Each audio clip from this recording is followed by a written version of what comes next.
Folks,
we're approaching the dock at Fort Sumner, and this afternoon you're fortunate having top historians of the National Park Service who will give you an interesting and informative tour of the fort.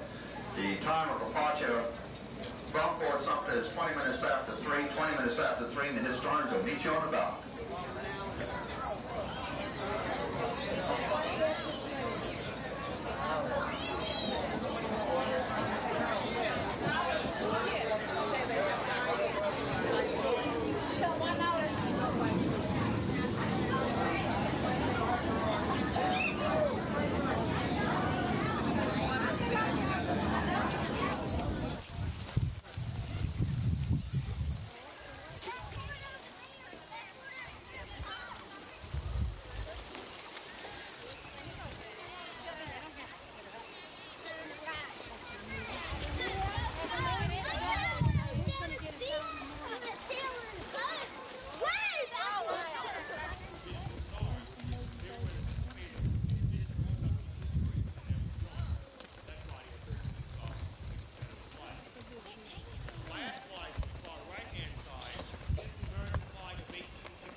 that fort was built of palmetto trees and earth.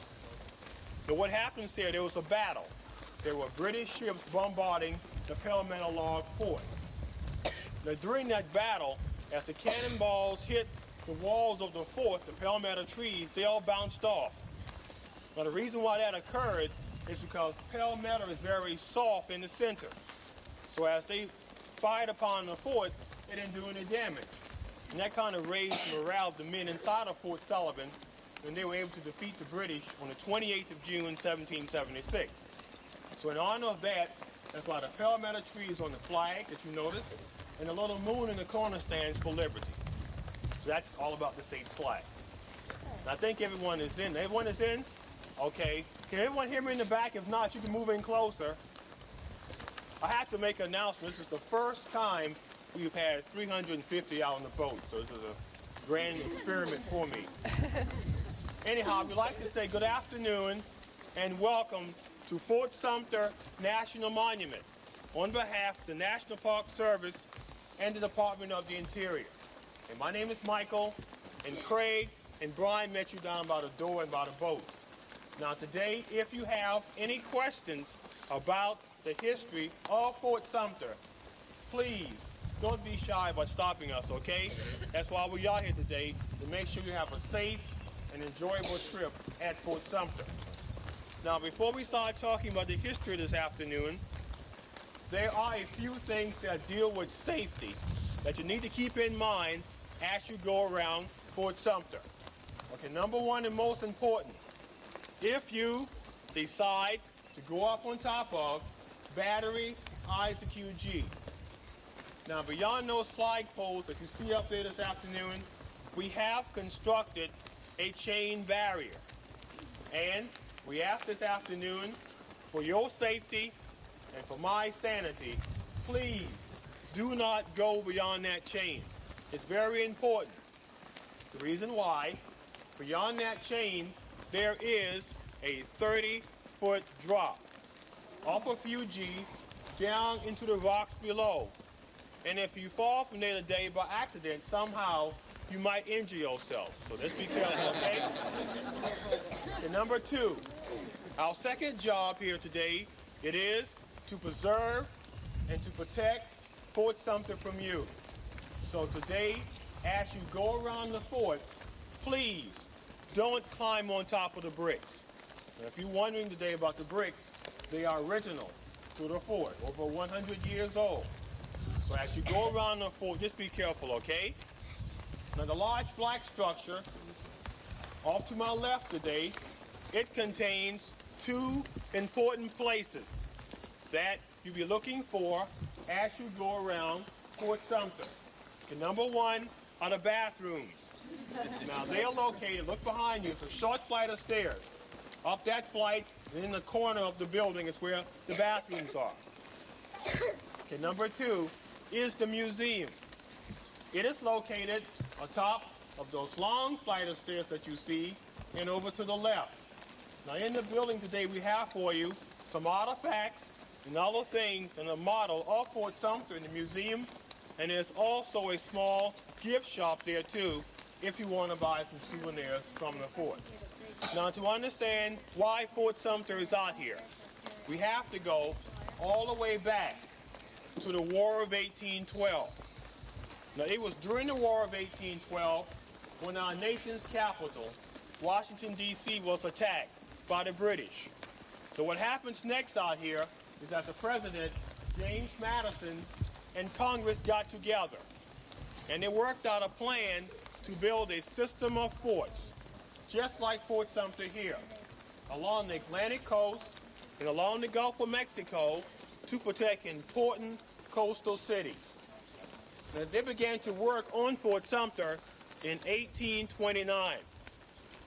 Now in 1829 they had one problem out here. There wasn't an island for Fort Sumner. So what happens next is some 70,000 tons of granite was hauled here from New England to build the island for Fort Sumner. So yes, this is a man-made island. Then in 1840, they began to construct the fort itself. Now Sumter was designed to be, and it still is today, a 5-sided brick fort. Now, it used to be exactly 3 stories tall, 50 feet in height, and it was designed to accommodate 650 men and 135 cannons. Now, according to the plans that were drawn up for Fort Sumter, she could be completed. That's from start to finish in about 5 years. But unfortunately, by 1860, some 31 years later, Fort Sumter still wasn't completed, only 90%. Now, in November of 1860, Abraham Lincoln was elected president. And in December of 1860, on the 20th, South Carolina became the first state to leave the Union. And that decision was made back in the city of Charleston. Now, over on Sullivan's Island in 1860 in December was Major Robert Anderson. Now, it was Anderson's responsibility to protect and to defend the city of Charleston. But when Anderson finds out about the action of South Carolina, he realized he has a problem. He's trying to decide what should he do. Maybe leave Fort Moultrie and go to Washington, or maybe leave Fort Moultrie and come out here to Fort Sumter. Now, eventually, on the 26th at night, he and his men and their families packed up and left Fort Moultrie and came out here to brand new Fort Sumter. Now, the next day, Anderson raised above this fort the American flag. And that flag was spotted by the people living in and around the city of Charleston. And they were very upset about Anderson being in their fort. So that same day, a delegation from Charleston came here to Fort Sumter, and they demanded that Major Anderson and his men and their families leave Fort Sumter. But Anderson refuses. So for the next couple of months, the United States and South Carolina was trying to work out an agreement to move Anderson out of this fort. But that didn't work out. So on April the 12th, at exactly 4:30 in the morning, the first shot was fired from Fort Johnson, which is over on James Island, 1 mile away. Now, that was a 10-inch mortar shell. It exploded directly above this fort. And it signaled 2 things out here. 1, the beginning of the American Civil War, and 2, the beginning of the Battle of Fort Sumter, which lasted out here for exactly 34 hours. Now, during that battle out here, inside of Fort Sumter, there were only 85 Union soldiers. But in the entire Charleston district, there were some 5,000 Confederate soldiers, stationed. Some of them were on Morris Island, Fort Johnson and James Island, Charleston, Mount Pleasant and Sullivan's Island, and Fort Moultrie. So 5,000 on the outside and 85 here on the inside. Now, on the first day of the battle, some of the barracks, which used to be behind you today, they caught fire. And the fire began burning out of control and heading toward Major Anderson's main powder magazine back in that corner of the fort, containing 300 barrels of gunpowder. Now, on the first day, Anderson put that big fire out back there. But on the second day, the fire started up again, and it was also going toward his magazine. But on the second day, the fire was more intense. And what was happening here during the battle, the bottom half of the fort was completely filled in with smoke. And that's where Anderson was, in the bottom half of the fort. That's where all the guns were. So this is when he began to realize he couldn't fight that fire successfully inside of Fort Sumter and fight the 5,000 on the outside successfully. So he made the decision, for the safety of his men and the safety of Fort Sumter, to give this fort up. Give it to South Carolina and the Confederates. Now, Anderson wasn't held captive. He and his men were allowed to leave this fort, which they did, and they went to New York City, where they had a hero's welcome. And then the Confederates moved inside of Fort Sumter, and they were out here until 1865. Now, from April of 1861 until the summer of 1863, Fort Sumter was peaceful and quiet. But starting in July of 63, from Morris Island, Union soldiers began to bombard Fort Sumter and downtown Charleston for the next year and a half. Now what happens to Fort Sumter for this year and a half, she was reduced from 3 stories to what you see here this afternoon.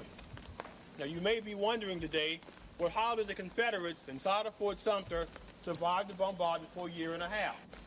What happens here, as the fort fell down, it got stronger. As the rubble and the debris began to pile up higher and higher, it covered those casemates off to my right that you see today. So the men moved from the barracks inside of the fort into the casemates that you see off to my right, and they lived under there through the rest of 1863, all of 1864, and until the winter of 1865. When in February, on the 17th, the Confederates evacuated Fort Sumter and downtown Charleston. And the reason why, because of William Sherman. Now by this time in 1865, Sherman had gone from Savannah, Georgia to Columbia, South Carolina. Now once Columbia fell, Charleston was cut off for material and supplies. So the decision was made out here to evacuate the city and evacuate the fort. So the men marched out of this district and they began heading toward North Carolina. And the next day, Union soldiers came from Morris Island and moved back into Fort Sumter and into downtown Charleston. And in April of 1865, the war was officially over. Now just briefly, in 1899, Battery ICQG, off to my left today, was completed. Now that structure there was designed to accommodate 2 battleship-sized guns that could each fire a 1,000-pound shell about 10 miles. Now, those guns were there from 1900 to 1943, and then they were taken down and melted for scrap. Now, in 1947, the military decommissioned this fort. In 1948, it was given to us, the National Park Service. And in 1960, Fort Sumter National Monument was opened to the public officially. And that's how Brian and Craig and I got these fantastic jobs here at the fort today.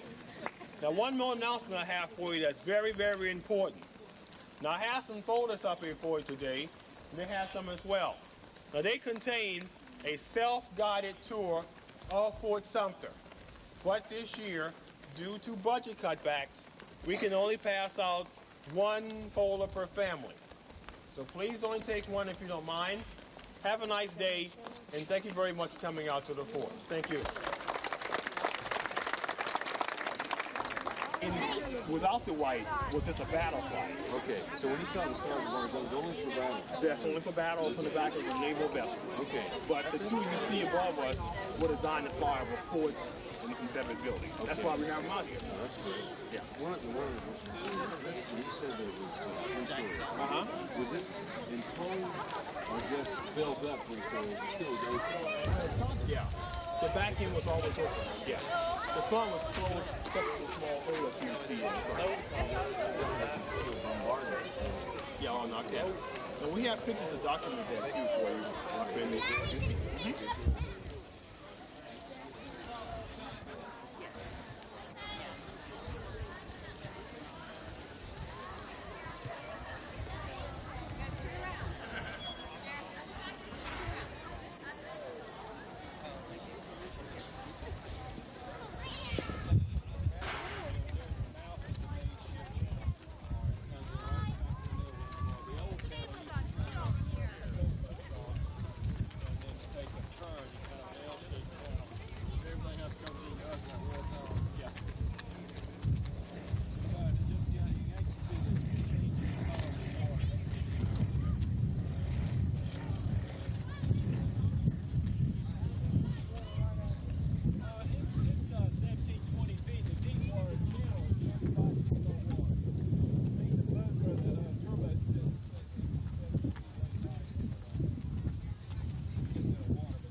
take that washer from those of the social top.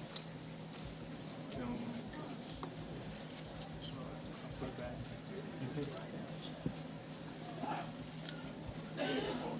House.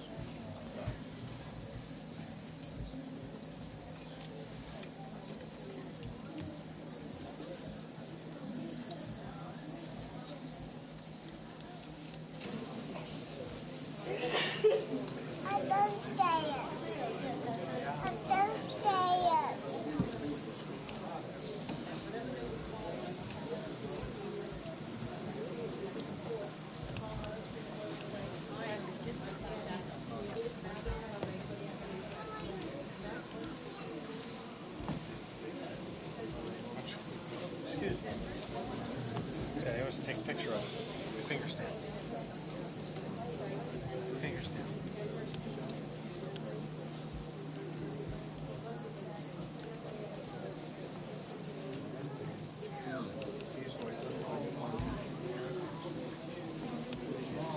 Side, side. And it was three stories high. See that?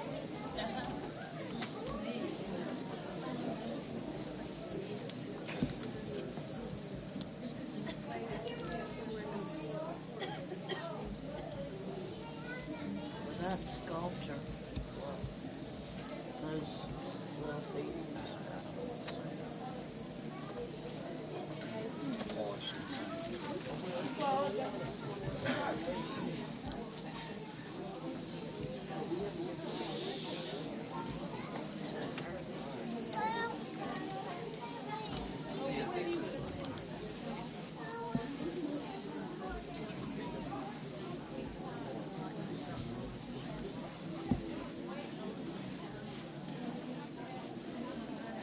Kind of like shooting a shotgun at final break and then going on wreck.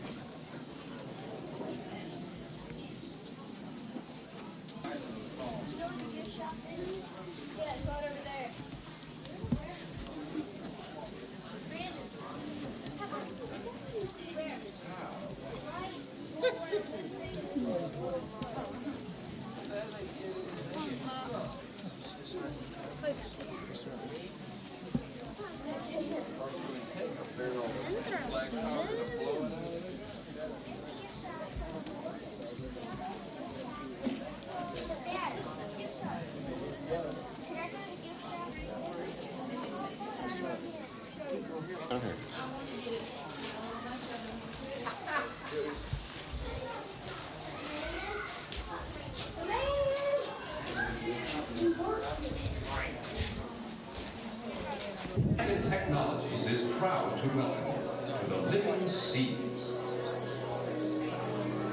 In a few moments, you will be visiting the Earth's greatest frontier, the oceans. Before your adventure begins, consider for a moment the accomplishments of those courageous pioneers who have come this way before you. It was their insatiable curiosity and engineering skill that parted the waves for today's subsea explorers. Throughout history, we humans have faced many challenges in our quest to understand the living seas. To overcome darkness, pressure, and lack of air, we developed diving bells, aqualungs, and submarines, tools which gave us a closer look at our underwater world. With new knowledge, we built new tools, robots, and manned submersibles. Each advance in technology brought about the opportunity to explore further and to learn more, transforming vision, curiosity, and wonder into practical knowledge. This tool-building process has created a rich bounty of new ideas, from microchips to robotics, from rocket-powered spacesuits to computerized sailing ships. Virtually every aspect of our lives has been enriched by human innovation. And United Technologies is proud to play a leading role in aerospace, electronics, and in providing systems for intelligent buildings, committing the technology we create today to the exploration of new frontiers tomorrow.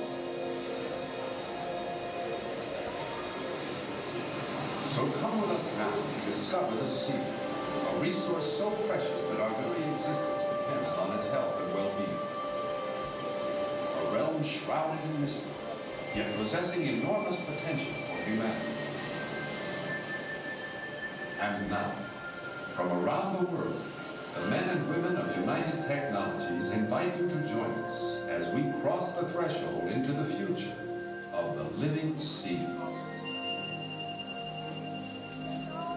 And what does this all mean to us? These and many other questions are about to surface in a dramatic film simply entitled The Sea. As a reminder, I would like to ask there please be no eating, drinking, and especially no smoking during the presentation. Now, United Technologies is proud to present The Sea.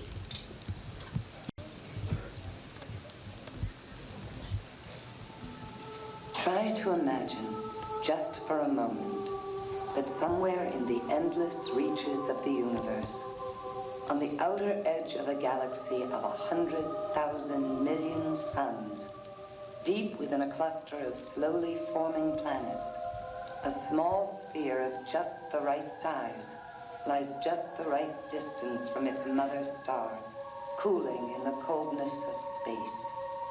Try to imagine.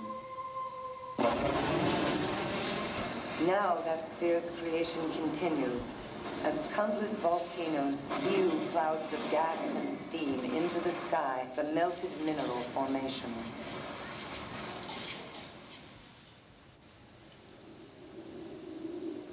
And then that cloud-covered planet waits. And waits. And waits until finally those clouds of gas and steam condense and rain upon that planet.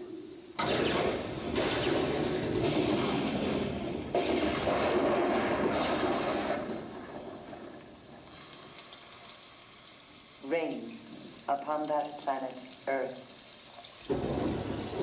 And they rain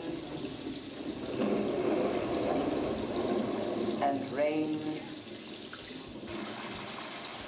and rain. The deluge.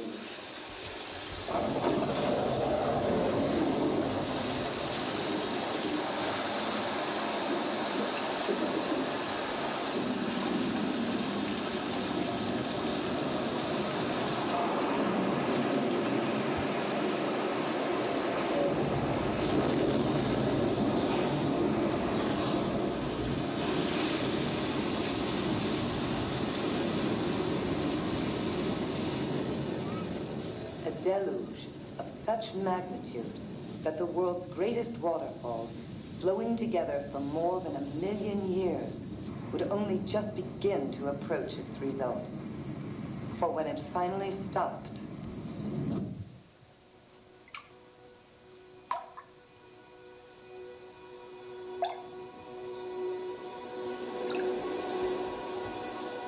the seas had been born. Seas that would make this planet unlike any other within the realm of our knowledge. For it was there, sheltered from cosmic radiation, that the means to support life on Earth was able to emerge. Tiny single-celled plants, phytoplankton, that capture the energy of the sun and convert it into that most basic of life-sustaining elements, oxygen, creating more than half the Earth's supply.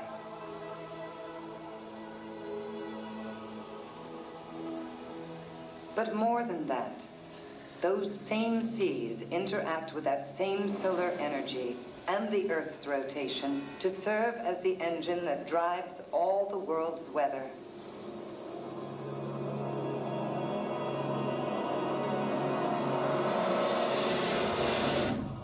Yet these phenomena occur in only the first few hundred feet of seas that average greater than 2 miles in depth. And it is there, in those depths, in an endless night, darker than the darkest night on land, that we are just now beginning to explore an amazing world. There, amid raging underwater storms and fiery underwater volcanoes, mountain ranges that dwarf the Himalayas and gorges 4 times deeper than the Grand Canyon. There, 2 miles deep in that darkness, an amazing world. A world where the cold sea pours deep into the mountain's warm core through immense cracks in its surface, and then rises back to the ocean floor as a superheated, mineral-laden fluid, emitting what to us would be lethal concentrations of poisonous chemicals. Yet, incredibly, around these strange vents, exotic life forms flourish.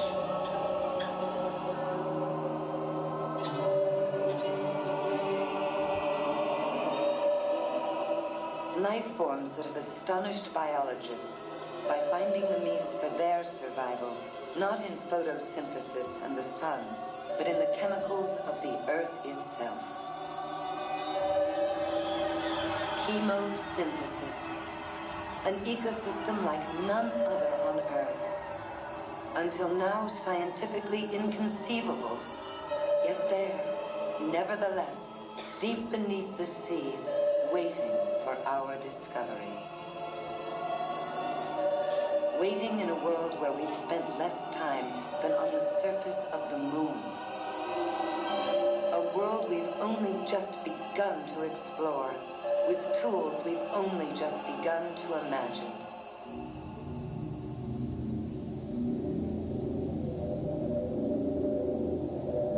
Tools with which we'll go where no one has gone before. Searching these seas for the knowledge they conceal and the resources they hold. For answers to our past and keys to our future. What kind of future will it be? Try to imagine, just for a moment, a future of amazing technological creativity.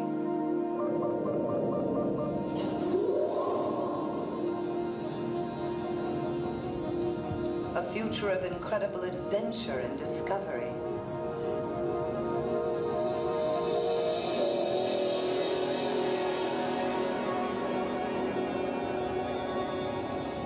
A future of remarkable awareness and understanding. Try to imagine. For we welcome you now to take the first steps into that future. We welcome you to the living seas. We welcome you to Seabase Alpha.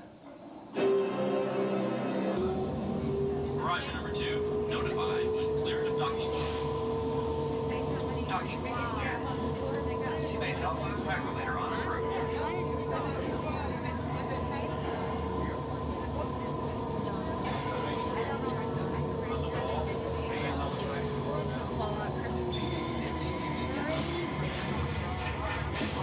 Hydrolator number 2.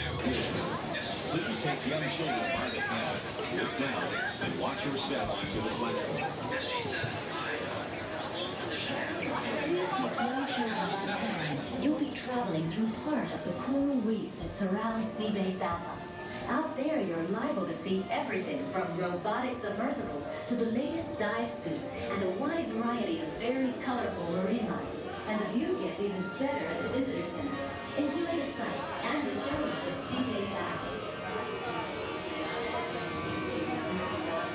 Ladies and gentlemen, just a few moments, you will arrive at the Seabase Alpha.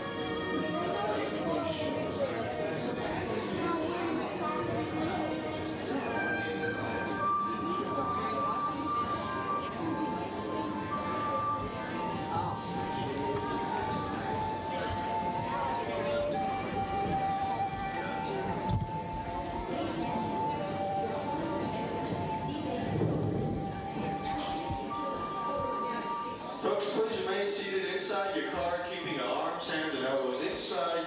This ride will begin moving in just a little while.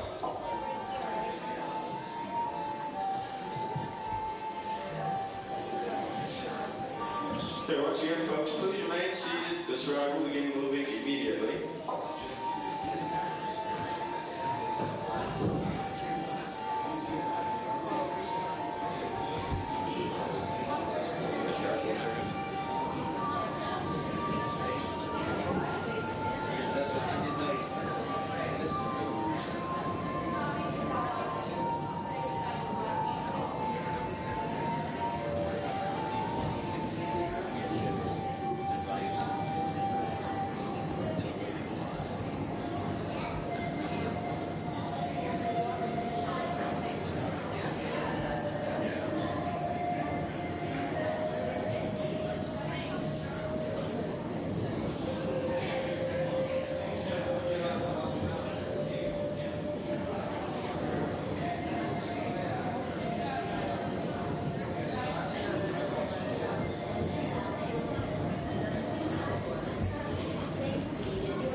Jason, that's who I be. A remote-controlled submersible robot built to explore the world of the deep ocean. Say, before I take the plunge, why don't you look at those TV screens and I'll tell you more about me. Shiver me dial. Scientists have been studying the ocean floor from inside deep-sea submersibles. Like that one. You can see they're pretty cramped, and they don't offer much of a view. And since the ocean covers more than 2/3 of the planet, it's no wonder humans have only seen small areas of the seafloor so far. Well, in order to learn more and more, scientists are now turning to robots like me for help. I'll show you what I can do. You see, I'll be operated from a ship on the surface by a scientist in a specially equipped video control room. No video games. Why, with a flip of the switch from him, and it's lights, camera, action! Shimmer me timbers! And when I get down to business, I'll get down to 20,000 feet. Well, at that depth, if the water was to get a few degrees colder, any fish in the area would be freshly frozen. And because the weight of the water is so great, it could squeeze the largest fish to the size of a sardine. But that's okay. I'm built to work under pressure. Hardy, har, har. Oh, and unlike the scientists in those submersibles that have to come up all the time for supplies and oxygen, I can stay down for weeks on end. What's to do down there for that long? My built-in TV cameras will help scientists study deep water life forms, as well as let them get a look at strange and remote sea creatures. Ooh. And while I keep a safe distance, my cameras will zoom in for the closest look yet at volcanic vents, where the water is hot enough to melt land. Oh, scientists will also use my hands to pick up information about seafloor minerals. Make sure to watch after. Now, aside from charting natural history, I'll explore human history. Because the deep ocean is very cold, it's saved all kinds of sunken vessels, mateys. And only a few have been explored so far.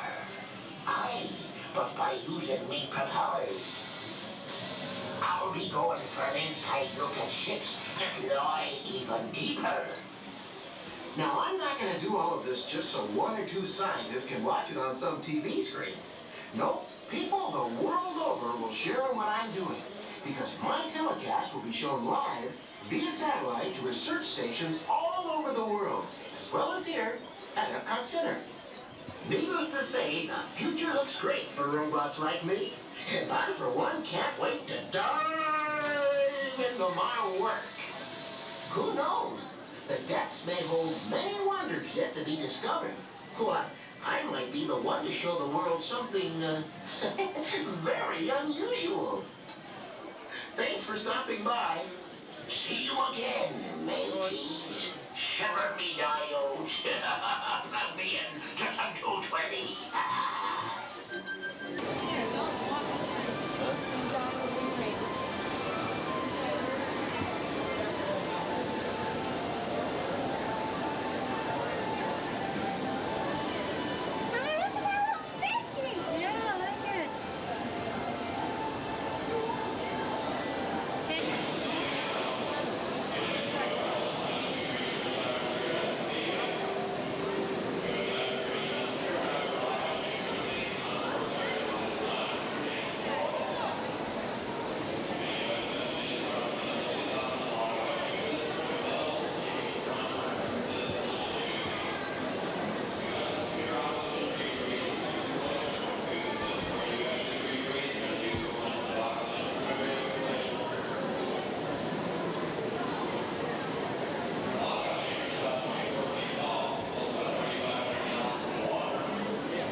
Desensitize those processes, teach them that it's okay, it's fun, it's interesting.